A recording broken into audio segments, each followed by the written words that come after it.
ಸ್ನೇಹಿತರೆ ನಮಸ್ತೆ. ಈ ದೇಶದಲ್ಲಿ ಕೇಂದ್ರ ಸರ್ಕಾರ ಚುನಾವಣಾ ಆಯೋಗ SIR ಅನ್ನು ತಗೊಂಬಂದಿದೆ. ಇದ್ರ ವಿರುದ್ಧವಾಗಿ ಕೆಲವರು ನಾಲ್ಗೆಯನ್ನು ಹರಿಬಿಡ್ತಾ ಇದ್ದಾರೆ. ಇದ್ರ ಬಗ್ಗೆ ಒಂದು ವಿಡಿಯೋ ಇದೆ, ನೋಡ್ಕೊಂಡು.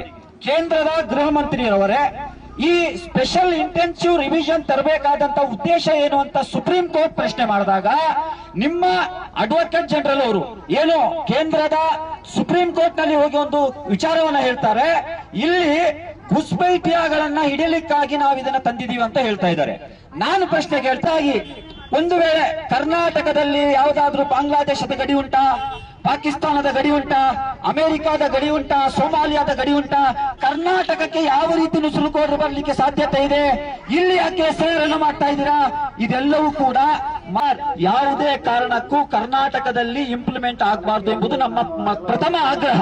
ಒಂದು ವೇಳೆ ಮಾಡುವುದೇ ಕೇಂದ್ರದ ಬಿಜೆಪಿ ಅಂದ್ರೆ ನರೇಂದ್ರ ಮೋದಿ ಅಂಡ್ ಗ್ಯಾಂಗ್ ಮತ್ತು ಸುಪ್ರೀಂ ಕೋರ್ಟ್ನ ಚೀಫ್ ಜಸ್ಟಿಸ್ ಮತ್ತು ಗ್ಯಾಂಗ್, ಐ ರಿಪೀಟ್, ಅವರು ಭಾರತ ವಿರೋಧಿ, ಸಂವಿಧಾನ ವಿರೋಧಿ ಕೆಲಸನ SIR ಮೂಲಕ ಮಾಡಕ್ ಹೊರಟಿದ್ದಾರೆ. ಜನತೆಯನ್ನು ಉದ್ದೇಶಿಸಿ SIR ಹೇಗೆ ಜನ ವಿರೋಧಿ, ಸಂವಿಧಾನ ವಿರೋಧಿ, ಭಾರತೀಯತೆಯ ವಿರೋಧಿ ಅನ್ನೋದು. ಸ್ನೇಹಿತರೆ ನೋಡಿರಲ್ವಾ, ಇವ್ರು ಹೇಳ್ತಾ ಇದ್ದಾರೆ ಕೇಂದ್ರ ಸರ್ಕಾರ ಕಾನೂನು ವಿರುದ್ಧವಾಗಿ SIR ತಗೊಂಬಂದಿದೆ, ದೇಶದ ವಿರುದ್ಧವಾಗಿ SIR ಅನ್ನು ತಗೊಂಬಂದಿದೆ ಅಂತ ಇವರು ಹೇಳ್ತಾ ಇದ್ದಾರೆ. ಇನ್ನೂ ಕೆಲವರು ಹೇಳ್ತಾ ಇದ್ದಾರೆ ಕರ್ನಾಟಕಕ್ಕೇನು ಬಾಂಗ್ಲಾದೇಶದ ಗಡಿ ಇದೆಯಾ, ಪಾಕಿಸ್ತಾನದ ಗಡಿ ಇದೆಯಾ, ನುಸುಳುಕೋರು ಇಲ್ಲಿ ಹೆಂಗ್ ಬರ್ತಾರೆ, SIR ಇಲ್ಲಿ ಮಾಡಕ್ ಬಿಡಲ್ಲ ನಾವು ಅಂತೇಳಿ ಹೇಳ್ತಾ ಇದ್ದಾರೆ. SIR ಏನಕ್ಕೆ ಬೇಕು ಅಂತ ಇನ್ನೊಂದು ವಿಡಿಯೋ ಇದೆ, ನೋಡ್ಕೊಂಬನ್ನಿ.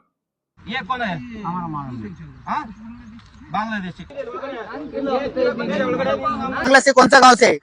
वो छोड़नखोला रांझा थाना। बांग्ला से कौन सा गांव से?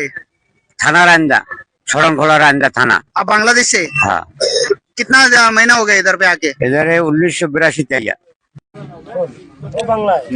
नहीं, आप तो इधर कर्नाटक का ID कार्ड बनाया ना? ಅಕ್ರಮ ಕೆಲಸದಲ್ಲಿ ಭಾಗಿಯಾಗಿದ್ದಾರೆ. ಇವರು ಏನೇನು ಕೆಲಸ ಮಾಡ್ತಾ ಇದಾರೆ? ಗಾಂಜಾ ಮಾಡ್ತಾ ಇದಾರೆ, ಮಕ್ಕಳು ಕಳ್ತನ ಮಾಡ್ತಾ ಇದಾರೆ, ಹಿಂದೂ ದೇವಾಲಯಗಳನ್ನ ಕಳ್ತನ ಮಾಡ್ತಾ ಇದಾರೆ. ಈ ಮಕ್ಕಳು ಈ ನಮ್ಮ ಭಾರತ ದೇಶಕ್ಕೆ ಇವರಿಂದ ತುಂಬಾ ದೊಡ್ಡ ಅಪಾಯ ಎದುರಾಗ್ತಾ ಇದೆ.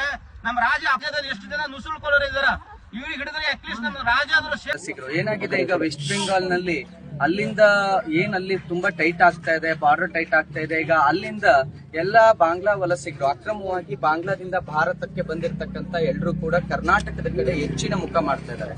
ಕಳೆದ ಒಂದು ವಾರದ ಹಿಂದೆ ನಾವು ರೈಲ್ವೆ ಸ್ಟೇಷನ್ಗಳಲ್ಲಿ ಪ್ರತಿ ರೈಲ್ವೆ ಸ್ಟೇಷನ್ ನಲ್ಲಿ ಕಾರ್ಯಾಚರಣೆ ಮಾಡಿದಾಗ ಅಲ್ಲಿ ನೂರಾರು ಜನ ಪ್ರತಿದಿನ ಪ್ರತಿ ರೈಲ್ವೆ ಸ್ಟೇಷನ್ ಅಲ್ಲಿ ನೂರಾರು ಜನ, 500ರಿಂದ 600 ಜನ ಬರ್ತಾ ಇರೋದನ್ನ ನಾವು ನೋಡ್ತಾ ಇದೀವಿ. ನಾವು ಈಗಾಗಲೇ ಇಲಾಖೆಗಳ ಗಮನಕ್ಕೂ ಕೂಡ ತಂದಿದ್ದೀವಿ. ಆದ್ರೂ ಕೂಡ ಏನಾಗುತ್ತೆ, ಒಂದ್ಸಲ ಅವ್ರ ಒಳಗಡೆ ಎಂಟ್ರಿ ಆದ್ರೆ ಅವ್ರನ್ನ ಐಡೆಂಟಿಫೈ ಮಾಡೋದು ತುಂಬಾ ಕಷ್ಟದ ಕೆಲಸ, ಯಾರಿಗೂ ಗೊತ್ತಾಗೋದಿಲ್ಲ. ಸ್ಥಳೀಯರಿಗೂ ಲೋಕಲ್ ID ಕಾರ್ಡ್ ಗಳನ್ನ ಅವರಿಗೆ ಮಾಡಿಕೊಟ್ಬಿಡ್ತಾರೆ. ಇವರ ಎಲ್ಲಿಗೆ ಹೋಗುತ್ತೆ, ಕನ್ನಡಿಗರ ಭವಿಷ್ಯ ಎಲ್ಲಿ ಹೋಗುತ್ತೆ? ಇವತ್ತು ಎಲ್ಲಿ ಬಂದಿದೆ ಕೇಳ್ತಾ ಇರೋದು, ದಯವಿಟ್ಟು ಕರ್ನಾಟಕದಲ್ಲಿ ಯಾಕೆ SIR ಆಗ್ಲೇಬೇಕು ಅಂತ ಅಂದ್ರೆ ಇದೊಂದೇ ಕಾರಣ. ಸ್ನೇಹಿತರೆ ಈ ವಿಡಿಯೋ ನೋಡಿರಲ್ವಾ, ಈ ವಿಡಿಯೋ ನೋಡಿದ್ಮೇಲೆ ಈ ವಿಡಿಯೋದಲ್ಲಿ ದೇಶ ಪ್ರೇಮಿಗಳು ಯಾರು, ದೇಶ ವಿರೋಧಿಗಳು ಯಾರು ಅಂತ ನೀವೇ ಹೇಳಿ. SIR ಏನಕ್ಕೆ ಬೇಕು ಅಂದ್ರೆ ನಮಗೆ ಈ ರಾಜ್ಯದ ಸುರಕ್ಷತೆಗೆ ಬೇಕು, ಈ ದೇಶದ ಸುರಕ್ಷತೆಗೆ ಬೇಕು. SIR ಇಂದ ಯಾವುದೇ ತರಹದ ಯಾರಿಗೂ ಕೂಡ ತೊಂದರೆ ಆಗಲ್ಲ. ನಿಮ್ಮ ಮನೆ ಬಾಗಿಲಿಗೆ ಬಂದಂತಹ SIR ಅಧಿಕಾರಿಗಳು ನಿಮ್ಮ ವೋಟರ್ ಐಡಿಯನ್ನು ಚೆಕ್ ಮಾಡ್ತಾರೆ, ನಿಮ್ಮ ಆಧಾರ್ ಕಾರ್ಡನ್ನು ಚೆಕ್ ಮಾಡ್ತಾರೆ. ನಮ್ಮ ದೇಶರಾಗಿದ್ರೆ ನಾವೇನಕ್ಕೆ ಭಯ ಬೀಳ್ಬೇಕು SIRಗೆ? ಬೇರೆ ದೇಶದವರು ಭಯ ಬೀಳ್ಬೇಕು SIRಗೆ, ನಮ್ಮ ದೇಶದವರು ಏನಕ್ಕೆ ಭಯ ಬೀಳ್ಬೇಕು? ಇಲ್ಲೇ ಹುಟ್ಟಿದೀವಿ, ಇಲ್ಲೇ ಬೆಳೆದಿದ್ದೀವಿ, ಇಲ್ಲೇ ಸಾಯ್ತೀವಿ, ನಾವೇನಕ್ಕೆ SIRಗೆ ಭಯ ಬೀಳ್ಬೇಕು? ಭಯ ಬೀಳೋದು ಯಾರು?